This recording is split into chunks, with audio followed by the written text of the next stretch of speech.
네, 저는 기사들 업무 관리와 또 혹시라도 생기는 기사님들의 사고를 처리를 담당하고 있습니다. 네. 차장님이 보실 때 좀 자주 난다 이런 사고는 좀 기사님들이 자주 난다 이런 사고는 좀 있을까요? 있는데 우선 그거에 답변에 앞서서 네네. 왜 사고가 나는지부터가 우리는 생각을 한번 해야 돼요. 네. 우리가 기사들한테 기사님들하고 처음에 얘기를 할 때에 네네. 기사님들은 누구나 다 나는 20년 동안 사고 없이 무사고다, 여러 가지 자기 운전에 대해서 상당한 자기 실력, 믿음을 많이 갖고 있어요. 네. 그런데 왜 그런 기사들이 사고가 나는지 네네. 그 원인은 네. 멀리서 찾을 필요 없어요. 네네. 사고의 원인은 내가 그 차량에 대해서 익숙하지 않기 때문에 사고가 나는 거예요. 그렇죠, 그렇죠. 우리는 순간순간으로 계속 차를 바꿔서 타고 내 운전 실력은 내 차에 한정되어 있는 실력이지 내가 처음 접하는 차에 대해서는 그 감각이 다를 수 있거든요. 그거를 인식하지 않고 모든 차가 다 똑같다는 생각이 앞서면은 사고가 발생될 위험이 높아지는 겁니다. 그래서 내 차같이 운전하면 안 된다. 안 되는 겁니다. 안 된다. 그리고 그러면 또 차장님이 보시기엔 가장 중요한 점을 짚어주신 것 같고요. 좀 보실 때 좀 이런 사고가 좀 많이 난다 이런 부분은 또 없을까요? 대리운전하고 탁송하고는 좀 차이점이 있는데 네. 우선 대리운전을 기준으로 했을 때에 네. 사고 빈도수가 제일 높은 경우는 주차장 출차, 네. 주차장 입고, 네. 그때의 거의 90% 이상의 사고는 그 순간에 발생을 합니다. 그때. 네. 그런데 왜 그러냐? 내가 지금 첫 차를 탔는데 그 차의 폭이라든가 그 차의 뭐 핸들이라든가 이런 거 어떤 유격이라든가 이거를 생소한 면에서 그냥 내가 평소 운전 습관대로 하다 보면은 뭐 출차 중에 옆차를 긁고 회전을 한다든가 아니면 또 주차 중에 회전하면서 휠을 긁는다든가 뒷 범퍼가 뭐 살짝 닿는다든가 아니면 뒷 펜더가 긁는다든가 그게 전체 사고의 제일 가장 높은 비중을 차지하고 있어요. 아까 차장님 말씀하고도 연결이 되는데 내가 운전하는 차랑 차폭이나 이런 핸들 꺾기의 각도 이런 것들이 좀 다르기 때문에 그렇죠. 그리고 사고도 주차할 때 출차할 때가 가장 많이 나기 주행 중보다는 주행 중에는 사고율이 거의 없다시피 합니다. 거의 없고 네. 경험해 보시면 네. 거의 그런 분들이 많기 때문에 우리 기사님들이 그때는 특히 좀 조심하셔야 돼요. 조심을 하시고 내 차같이 운전하면 안 되고 예, 그 순간만 조심하시면은 대리운전 사고의 진짜 95% 이상은 막을 수 있습니다. 그리고 또 하나 궁금했던 게 아니면은 이런 사고는 없었어요? 차장님 생각에도 이건 좀 너무 어이없게 사고가 났다 이런 경우에 한번 생각 천천히 해보시고 말씀해 주세요. 아니 어떻게 이런 사고가 나지 이런 거. 어이없는 사고 네. 두 개가 생각나는 게 있는데요. 네. 지난 겨울에 네. 눈 많이 왔을 네. 때 뭐 그냥 이건 에피소드 중에 하나인데 네. 기사가 주차를 하기 위해서 후진 주차를 하고 있었어요. 네. 네. 근데 후진 주차 중에 주차 간격이라든가 뒷폭을 보기 위해서 네. 운전석 문을 열었어요. 네. 열고 나서 바깥을 보기 위해서 몸을 네. 밖으로 숙이다가 네. 그 눈에 미끄러져서 눈에 뭐가 미끄러져? 기사가 발이 미끄러져서 차 밖으로 슬쩍 추락을 했어요. 네. 근데 차는 이미 후진 상태였기 때문에 기아가 후진 기아가 들어가. 예, 후진 기아 들은 상태에서 네. 운전석 문을 활짝 열어놓은 상태에서 네. 그래서 차가 후진을 하면서 네. 좌측에 있던 차에 앞 범퍼에 문이 걸려버린 거예요. 그래서 문이 반대로 꺾인 상황. 얼마나 황당합니까? 황당하네요. 네.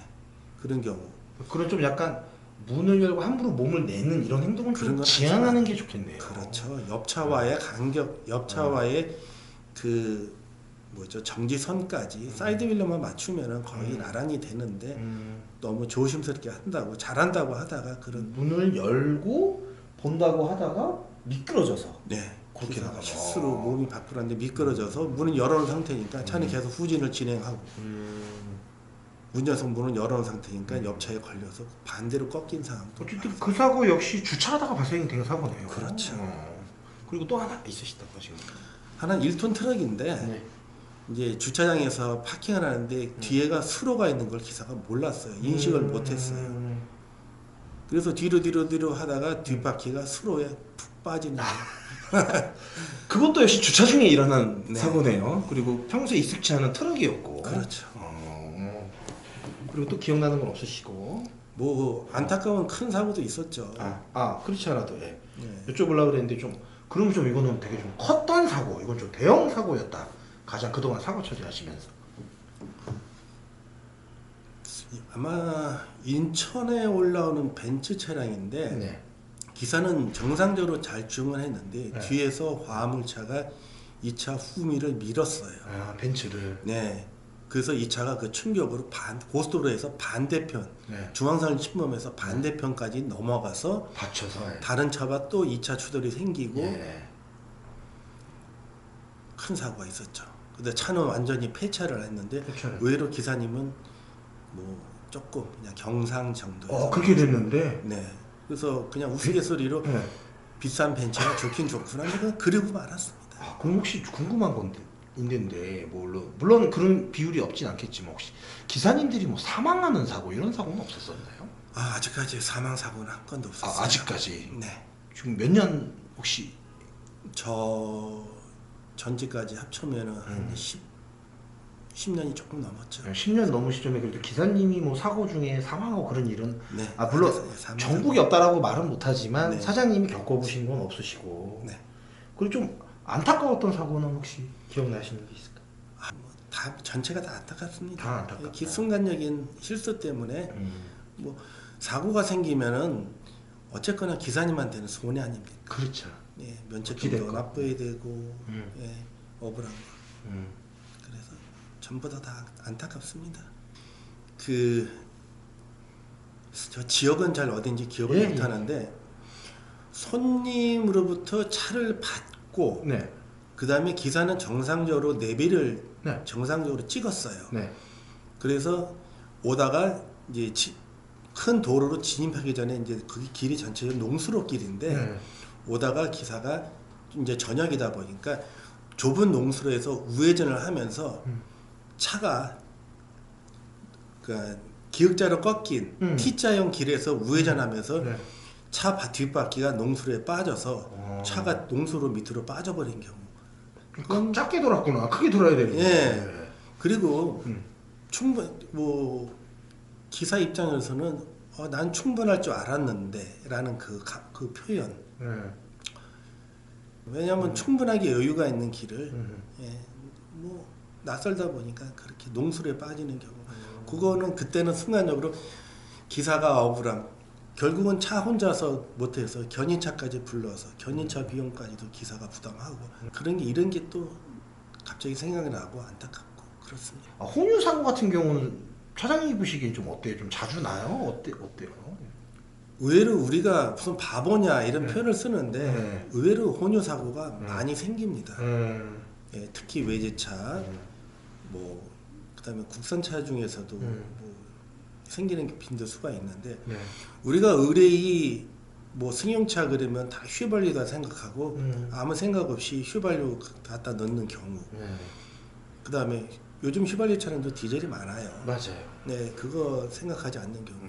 우리가 간단하게 생각해서 주유소 가면은 휘발유와 경유는 주유구 자체의 굵기가 다릅니다. 네. 그리고 주유구 자체도 경유는 주유구 자체가 넓고 휘발유는 또 그 안쪽에 작은 구멍으로 구성되어 있거든요. 이 휘발유의 경유를 넣으려면은 주유구 자체가 차 안으로 들어가질 않아요. 그런데도 그거를 열심히 넣으셨다고 생각하는 거 보면 얼마나 우리가 황당합니까? 근데 뜻밖의 그런 일들이 의외로 많이 생겨요. 그리고 한 가지 혼유사고, 혼유사고는 보험이 처리가 안 됩니다. 그 모든 수리 비용을 기사가 개인적으로 부담을 하셔야 돼요. 우리가 두 가지로 나눠보는데 경유차에 휘발유 넣었을 때의 사고 처리 비용이 훨씬 많이 나옵니다. 네.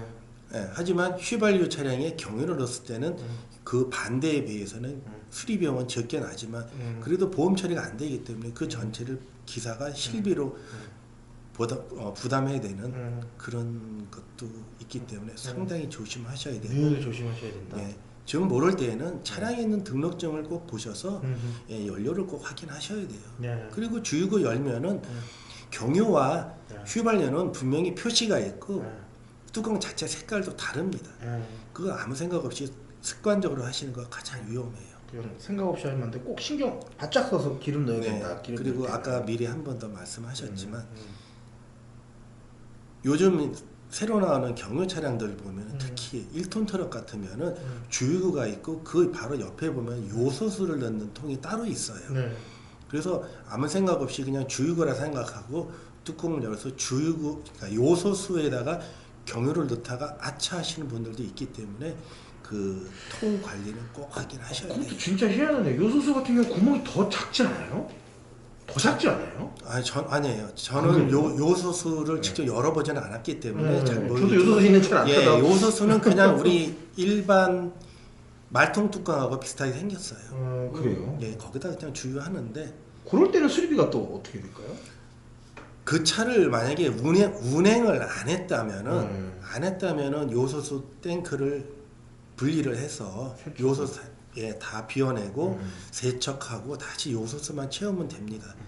하지만 못 모르고 그냥 주행을 하시게 되면은 요소수는 차의 배기구에 있는 그 배기가스를 다시 재촉매 다 한 번 더 태워서 네네. 이제 쉽게 말하면 분해해주는 과정인데 네. 거기에 경유가 섞여서 들어간다면은 제일 첫째는 가장 큰 게 화재 위험이 있고 아 DPF의 화재가. 네, 화재 위험이 커요.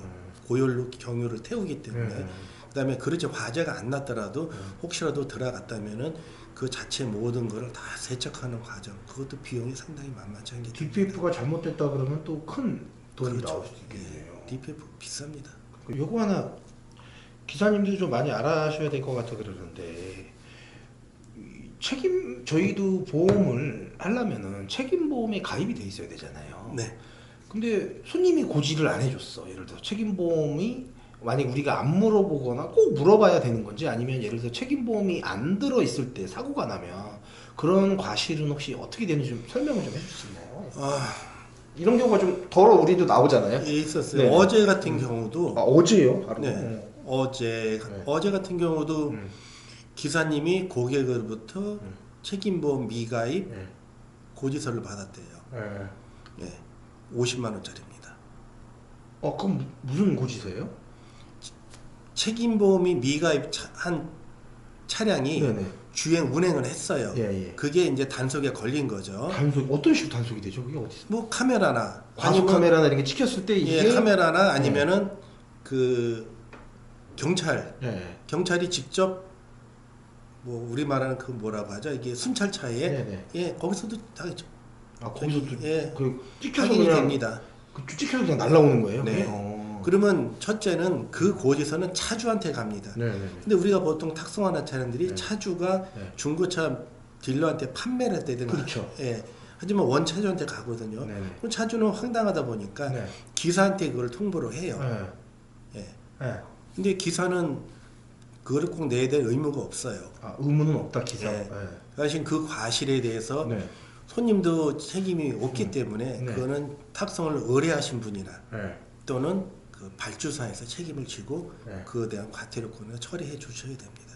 그래서 기사님 차주도 잘못이었고 차주는 기사도 잘못이었고 발주사의 책임이 있는 거예요, 그럼? 발주사라기보다도 탁송 의뢰자가 잘못이죠. 의뢰를 한 사람 그렇죠. 그냥 예. 확인 안 하고 했기 그렇죠. 때문에. 의뢰자는 손님이 음. 이 차를 탁송을 이제 음.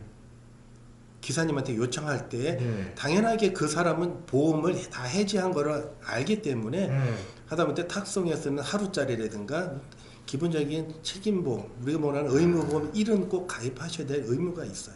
그걸 고지할 의무가 기사도 아니고 차주도 아니고 그걸 의뢰한 중고차 딜러나 그런 사람한테 있다라는 거죠. 그렇죠. 과실이. 네, 그래서 그걸 알고 계셔야 되고. 그리고 의무보험이 왜 가입된 게 중요하냐면은 네. 만에 하나 기사님이 탁송 중에 사고가 났어요. 네. 그래서 대인 사고가 났을 때에 네. 대인 사고는 책임보험 한도가 제가 정확히는 모르겠지만 아마 한 120만 원일 거예요. 네. 그거는 책임보험으로 선 처리한 후에 네. 그 다음에 대인보험 2 기사 탁송보험으로 처리해야 되는데 네. 그게 책임보험이 가입되지 않은 차를 네. 탁송기사가 운행하다가 사고 났을 때에 네. 그에 대한 구상권이 기사한테 옵니다. 네. 예. 그래서 그건 기사가 또 부담을 해야 될 그런 법적 다툼도 생깁니다. 아, 사고가 났을 때 또 기사가 책임을 또 져줘야 네, 돼요. 구상권이 옵니다. 그럼 그 구상권에 대해서 그 기사와 또 발주사, 네. 그다음에 의뢰자. 의뢰자 네. 간에 다툼이 생깁니다. 아, 그것 때문에 조율을 해야 되는 네. 거예요. 그럼 이 탁송자들이 항상 그러면 탁송을 할 때마다 책임보험이 가입되어 있는 걸 확인을 하고 해야 되나요? 꼼꼼한 기사님은 확인하시는 분들이 있어요. 일일이? 이거 책임보험 가입하셨습니까? 라고 네. 꼭 확인하는 기사님들도 의외로 많이 계시고 또 그 발주사에서 딜러분을 대행해서 보험까지 가입해주는 저희 회사도 그렇잖아요. 예, 보험을 평상시에 이런 경력이 있는 업체들은 네. 보험도 우리가 대신 책임보험 가입해서 기사님한테 차를 인도해 주지 않습니다. 증권번호 기사한테 바로바로 책임보험을 그 건에만 사용할 수 있게 네, 그 차량에 관해서 저희 회사에서는 해드린다 이거죠. 해주는 네. 의뢰를 아예 우리가 협약을 하고 의뢰를 하는 업체들도 있습니다. 아, 그렇게. 예. 저희한테 탁송을 의뢰하시면은 우리가 책임보험 가입해서 기사님한테 차량을 인도하게끔 그렇게 진행을 합니다. 아, 좋네요. 예, 그러면 제일 안전이죠. 그리고 혹시 뭐 또 기사님들이 이런 거는 좀 알아야 되겠다 이런 건 없을까요? 기사님들한테 좀 하고 싶은 말씀? 가장 기초적인 것부터 한 가지만 말씀드리면 당연하게 탁송하는 차량 내에서는 담배를 태우시면 안 됩니다. 그 다음에 본인이 운전 중에 뭐 졸음을 피하기 위해서 커피를 드신다든가 사탕을 드시다든가 했으면은 도착지에 도착하면 차례를 깨끗하게 치우고 그 다음에 차를 전달하셔야 되는데 뭐 바쁘다는 핑계로 깜빡하시는 분들이 있는데 그것도 상당한 클레임이 걸리는 건수거든요. 의외로 많이 걸리나 보다. 많이 나와요. 그 담배 같은 거 피게 되면 혹시 어떻게 책임 소재가 또 그게 또 되나요? 그거 가지고 또 실제로 돈을 벌어내라고는 보통 클리닝 비용이 업체마다 달라요. 어떤 고급 차량들은 고급 클리닝을 하게 되면 뭐 30만 원 비용 나오는 것도 있고 그런 걸 실제 기사님들이 물어준 경우도 있습니다. 물론 보험 처리 안 되겠죠. 안 되죠. 예. 기사가 본인이 담배 폈다고 너무 졸려서 창문 활짝 열고 펴서 실내는 괜찮을 줄 알았다 하시는 분들도 있고 그 다음에 더 안타깝다고 할까요? 바깥에서 담배를 폈어요. 졸음쉼터 같은 곳에서 피고 나서 바로 탔는데 그 냄새가 차에 좀 배기다 보면은 패브릭 소재는 잘 냄새가 배기거든요. 근데 차주가 비흡연자일 경우에 냄새가 나요. 그럴 때는 뭐 이래저래 저희가 중재해서 간단하게 실내 클리닝, 그건 큰 비용은 아니니까 그거 기사님이 억울하지만 또 부담을 하셔야죠. 그런 경우가 실제로 있군요. 의외로 좀 생깁니다. 의외로 그런 거 좀 조심하셔라. 그래서 절대 흡연자들은 밖에서 담배 태우시면은 편의점 가셔서 가그린 같은 거 하나 사서 가방에 넣고 다니세요. 그냥 가그린으로 입 헹구고. 밖에서 피부 타도 그런 경우가 생긴다니까. 저도 항상 가그린 갖고 다녔거든요. 솔직히. 좋은 정보 좋은 거 같고 또 뭐 없을까요? 그 다음에 탁송 기사님들 저희도 지금 신입 기사들 교육할 때 잘 이제 빠뜨려 먹는 것 중에 하나인데 바쁘다 보니까 하는데 신입 기사들은 항상 기본적인 준비물은 꼭 갖고 다니셔야 돼요. 첫째가 필기도구. 그 다음에 그 뭐라고 하죠? 충전 케이블. 네. 그 다음에 옛날 구형 차들은 C가짝에서 꼽아서 사용한 게 있거든요. USB만 사용 안 하고. 그렇게 해서 C가짝용 그 보조 그 뭐라고 하죠? 이거 그 앞에 꼽는 거. 예. C가짝 충전기. 네. 그거 하고 케이블은 꼭 갖고 다니는데 케이블은 웬만하시면 한 2개는 갖고 다니십시오. 여분으로. 예. 저도 바쁘다 보니까 충전 케이블에서 손님 차에서 잘 충전하고 핸드폰만 뽑고 두고 내리는 경우가 의외로 많아요. 그럼 갈 때마다 편의점 가서 하나 두고 왔구나. 그것 때문에 또 쫓아갈 수는 없어요. 2개 정도는 여분을 갖고 다니셔라. 2개씩은 갖고 다니셔라. 좋은 팁이네요. 네. 그리고 더 한다면은 뭐 우리 보통 휴대폰에 보면은 그 자체 녹음 기능. 네, 그것도 지금 활성화해서 쓰실수록 훨씬 더 그 모든 것은 다 자기 자신을 보호하기 위한 장치이기 자기 자신을 보호하기 위해서 그렇죠. 차 사진도 찍는 거고 또 녹음 기능도 언제든지 딱 쓸 수 있게 요거를 그렇죠. 해놓으셔야 된다. 예, 그거는 기사가 자기 자신을 보호하기 위한 보호하기 거지. 위해서, 예, 내가 손님이 어떤 손님들은 그 순간순간 말이 바뀌는 경우가 많아요. 그래서 내 스스로가 녹음을 해놓는다면은 손님이 먼저 이런 거 이렇게 요청해서 난 그대로 했다는 것을 증명할 수 있거든요. 그러니까 뭔 다른 요구를 한다든지 이럴 때는 습관적으로 녹음을 해놓으셔라. 그렇죠. 변경상에 있을 때는. 저도 예전에 그러고 보니까 이런 경우 저는 뭐 변수가 생기진 않았었는데 손님이 빨리 가래요. 갓길로 가래. 신호 위반도 까래. 지나고 생각해 보니까 그게 대포차 가서 그랬나 그때 그 가래 자기가 책임진다고 가겠다는 거예요. 근데 알았다 그래서 갔는데 갓길로 엄청 가고 나 이러면 내가 저기 되나? 물론 몇 년 된 거니까 공소시효 지나. 나 손님이 가라고 해서 갔어요. 근데 지나고 생각해 보니까 그거를 녹음을 만약에 안 해놨다면 그거 나오면은 다 기사 책임 아닙니까? 그렇죠. 법칙금은 무조건. 네. 그래서 그때 좀 시급했는데 물론 그 이상이 생기진 않았어요. 예, 그렇긴 한데 그럴 때도 녹음을 항상 해놓으셔야 되는 거죠. 네. 예. 뭐 며칠 전에 통화 내용 혹시 들으셨을지 모르겠는데 네. 기사가 야간에 대리운전 하는데 손님이 그 여기서 좌회전해도 된다 그래서 네. 좌회전을 했대요. 말만 듣고 네. 그때 바로 경찰한테 단속됐어요. 아 근데 그 상황 때는 그래서 그거를 기사가 그냥 근데 그 손님이 여자 손님이다 보니까 나름대로 미안했는지 기사한테 3만 원인가를 요금에다 플러스해서 더 줬대요. 근데 저는 잘 범칙금에 대한 거를 모르겠지만 나머지는 기사가 부담해야 됩니다. 손님이 했다고 해서 법을 위반하는 것은 그게 용서가 안 돼요. 아, 절대 안 된다. 안 되면 손님이 뭐라고 손님이 해도 하라 그래도 도로교통법은 지키는 게 우선이고 원칙인데 내가 책임을 져야 되는 거기 때문에 손님 절대 말은 믿지 그렇게 말라 했지만 이거죠. 믿지 마세요. 녹음을 할 필요도 없고 그런 거는 그냥 하지 말라는 거죠. 그냥 예. 위반은 절대. 네, 위반을 하지 마십시오. 그거 갖고 뭐 안 했다고 해서 손님하고 싸움 난다면은 그 손님이 잘못된 거죠. 그 사고건에 대해서 가장 중심이 되는 게 사고건인데요. 네네. 사고를 발생이 되면은 기사님들은 면책금이란 자기 부담금을 부담을 하셔야 돼요. 네. 그런데 아주 단순한 사고, 네. 살짝 어디를 스쳤다든가 그런 거 우리 보통 표현할 때 야 그거 컴파운드를 한번 밀면 될 것 같은데 만약에 그렇게 판단이 되신다면은 그 자리에서 고객님하고 직접 웬만하면 협의를 보시는 게 좋아요. 우리 보통 기본적인 가격은 알고 계셔야 되는데 단순하게 우리가 한 판을 이렇게 광을 낸다든가 했을 때는 보통 중고차 상사라든가 아니면 어떤 거래처에 따라 차이겠지만 평균 10만 원에서 15만 원 사이 정도 아마 그 광태 비용이 들 거예요. 그 정도에서 마무리가 될 수 있다면 각각 그렇게 처리하시는 게 좋고요.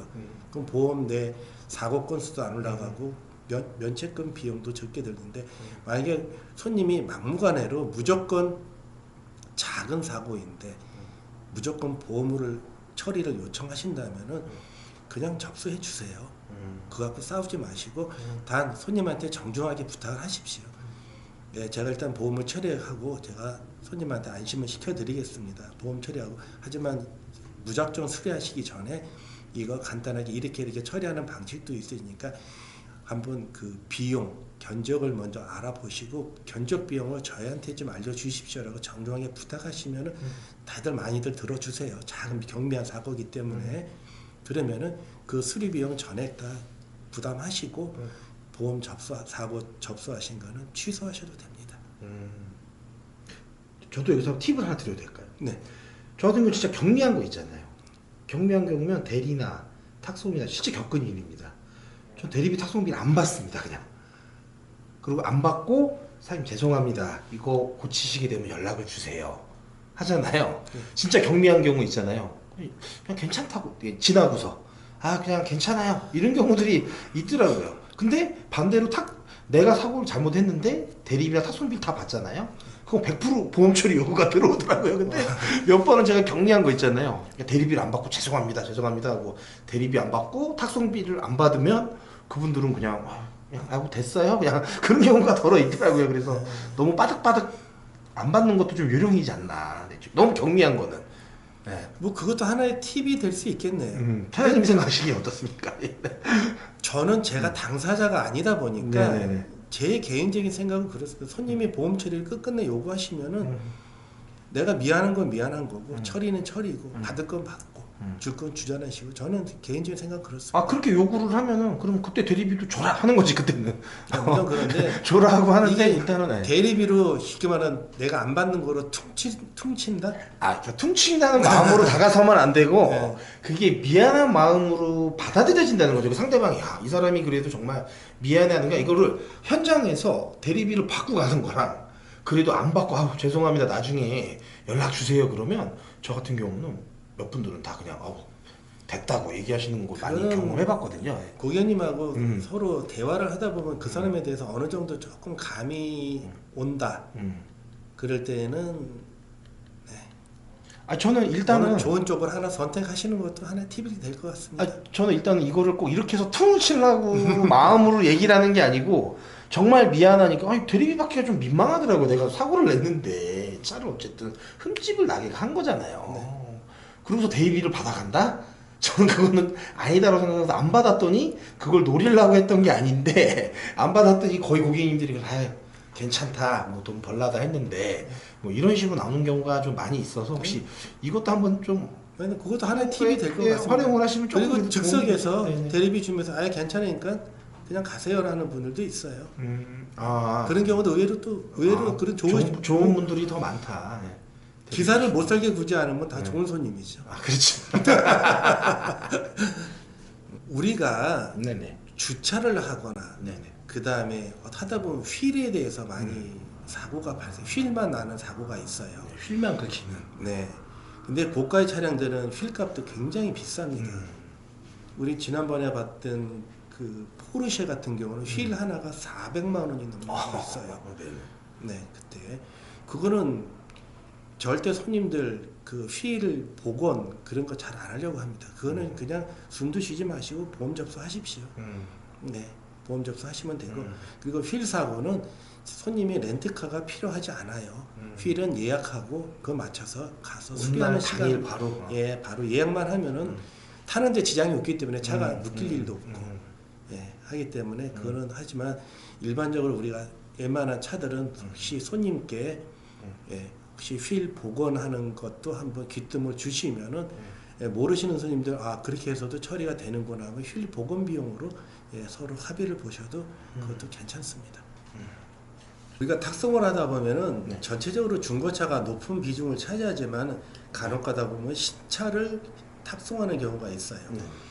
하지만 이 탁송 초보분들은 저는 가급적이면 신차 탁송은 하지 말라고 권장을 합니다. 저도요. 신차 탁송은 일반 중고차 사고와는 완전히 처리하는 방식이 다릅니다. 양상이 아예 다르다는 거죠. 네.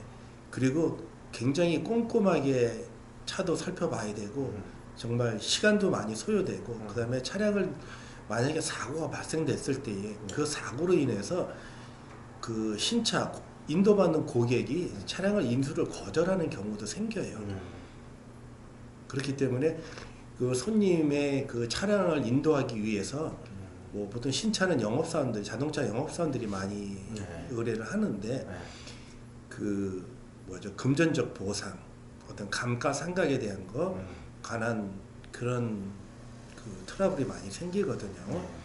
하기 때문에 신차 탁송 그거는 첫째는 사진 꼼꼼하게 찍는 거 일반 중고차에 비해서 훨씬 더 그 배 이상의 노력이 필요하고 그다음에 차량을 인도해 드렸을 때에 인수받는 사람한테 꼭 확인한 후에 뭐 인수증이라든가 또는 확인서라든가 그런 거에 서명 받는 것도 어떤 꼭 정해진 양식도 있지만은 양식이 없을 경우에는 손님한테 꼭 차량 인수에 대해서 뭐 직접 확인 서명 받는 것도 꼭 필수로 준비를 하셔야 돼요. 그냥 하지 말라는 말씀 같은데. 저는 경력이 어느 정도 있고 신차를 해보셨던 분들 이외에 초보자들은 웬만하면 신차 탑승 하지 말라고. 뭐 제가 우리 신입 기사들한테도 앞에 뭐 신차라고 써 있는 게 이게 뭐예요?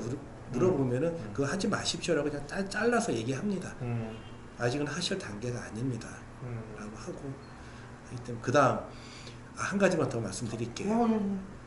우리가 일반적으로 로지라는 프로그램과 아이콘이라는 프로그램을 통해서 배차를 하다 보면은 별도의 그 SK 렌트카라든가 헤이 딜러라든가 별도의 추가 링크를 보내주는 업체가 있어요.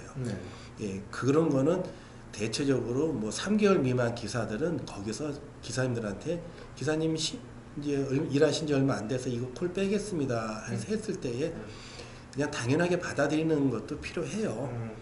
하지만 그게 만약에 본인이 어차피 평생 안 할 수 없는 일이기 때문에 그렇죠. 예, 만약에 하게 되면은 보내드리는 링크 따라서 하는 방법 아니면 기존에 경력이 있던 분들한테 그런 걸 배우는 노력도 때에 따라서 필요하기 때문에 네, 본인들이 좀 앞으로 더 많은 수익을 올리려면 여러 가지 경우에 대해서 좀 공부도 하시고 노력도 하시고 링크 보내드리는 거 내가 어떻게 굉장히 복잡합니다. 처음 해보시면은 톡으로 와서 뭐 열어서 여러 가지 자체에다가 사진 링크도 올려야 되고 그 다음에 뭐 여러 가지 그 자체 인수증에 사인도 받아야 되고 하는 게 있기 때문에 좀 거듭 말씀이지만은 우리가 수익을 더 많이 올리시려면은 본인이 노력하고 예, 여러 가지를 경험해 보시는 거 예, 그게 꼭 필요한 겁니다. 솔직히 이게 저도 처음에 탁송을 해봤지만 이렇게 말로 들으면 되게 어려울 것 같거든요. 근데 저의 경우에요. 한번 해보면 별건 없습니다. 맞습니다. 네, 그래서 그냥 이거 너무 두려워만 하지 마시고 차장님 말씀하신 대로 한번 해서 막 영어로 써 있는 거 아니거든요. 네, 그래서 한번 해보시면 별거 아닙니다. 네.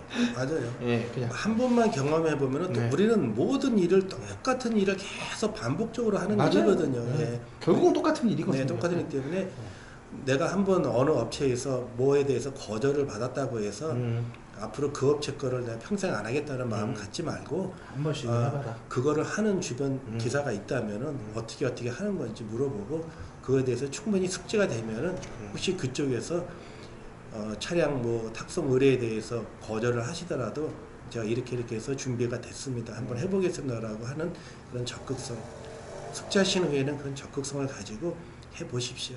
그럼 그만큼의 소득 수익이 생기는 겁니다.